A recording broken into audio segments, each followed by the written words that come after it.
Hello, I'm Sarah, and today I'm going to be showing you how to make ice cream without using an ice cream maker. The first thing you're going to want to do is prep your pan. We recommend a 13x9 glass Pyrex dish or a metal pan. You're going to want to pop it into the freezer for about 30 minutes while you prepare your ice cream mixture.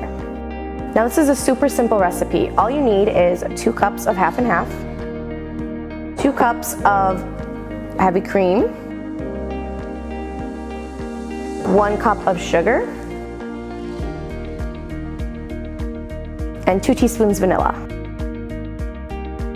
You're just going to want to whisk or stir your mixture together until your sugar seems that it's almost dissolved.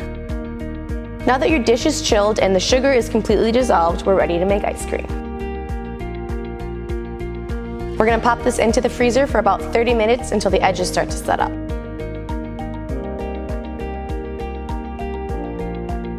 Alright, so our edges seem to be a little frozen and set, and we're going to go ahead and use our hand mixer to mix it up.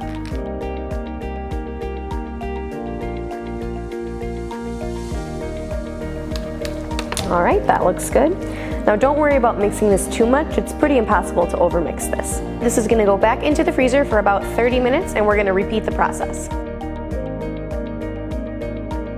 We are going to pop this back into the freezer for another 30 minutes and then repeat the process about 5 or 6 times. If you want to add in any extra flavor, you could go ahead and add candy, fruits, or nuts at the end. And if it gets too hard in between freezes, you can always pop it in the fridge to just let it soften up a bit.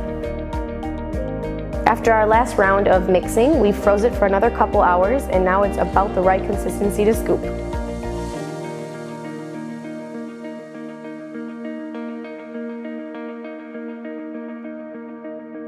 By the end of this process, you should have beautiful homemade ice cream without the hassle or expense of an ice cream maker.